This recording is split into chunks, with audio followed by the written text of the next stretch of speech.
Mr President, and I want to thank all honourable members for their contributions, the Honourable Mr No, the Honourable Frank Pangelo, the Honourable Ms Lensink and the Honourable Ms Game. It is disappointing to note that it seems only the Greens will be supporting this bill. I don't propose to speak for very long tonight, Mr President, because I appreciate members accommodating this bill on tonight's schedule. But I do want to correct some of the incorrect or ill-informed statements that have been made in the context of this debate.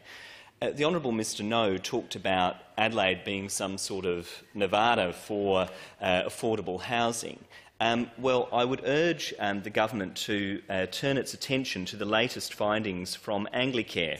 In fact, they should look at the snapshot weekend of Saturday the 18th of March this year, which looked at 1,456 private rentals that were advertised for rent here in South Australia.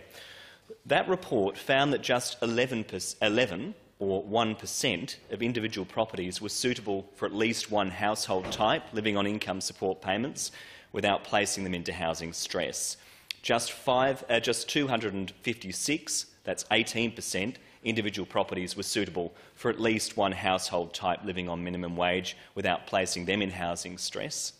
0% of rentals, that is not one, Mr President, of the listed rental properties were affordable for a single childless person trying to live on the job seeker payment, and just 2 properties out of all of those listed on the day of the snapshot, 0%, were affordable and appropriate for out-of-work couples with 2 children. So, Mr President, anybody who seeks to suggest that rental accommodation is affordable here in South Australia has got the wrong information, Mr President. There also appears to be a concern from some members of this chamber that to implement rent controls of the kind that the Greens have proposed would create terrible stress for landlords.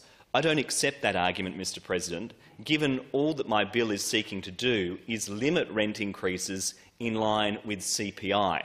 That has happened in other jurisdictions around the world. It would allow landlords to increase the rent, but not in an exorbitant way. And the problem that we are facing in our state at the moment is that rent prices are simply surging out of control due to lack of regulation. I should put on the public record my appreciation for some of the action that the Malinauskas government has taken to date.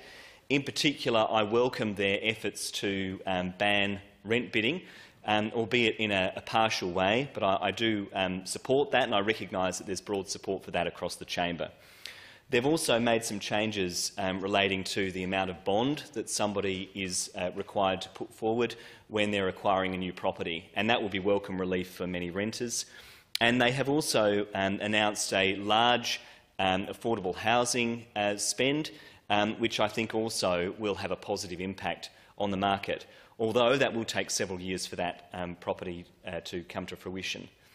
But the reality is, Mr President, that these things do not go far enough in terms of addressing rent prices in our state, rent prices that are surging out of control. And I urge members of parliament to turn their attention to their fellow South Australians that are sleeping on the street, sleeping in tents, sleeping in caravans because they cannot afford a place to rent. I urge them to think of their fellow South Australians who are anxious, worrying about the skyrocketing rent prices that they are facing, and then I urge them to think about whether or not the solution that the Labor government has put forward goes far enough. The reality is this is well short of what is needed. It is not enough.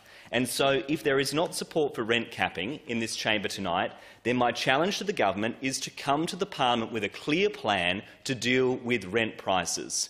It's on them to try and solve this crisis, and I urge them to take action. And with that, I conclude my remarks, and I indicate that I will be calling a division to put people's positions on the public record.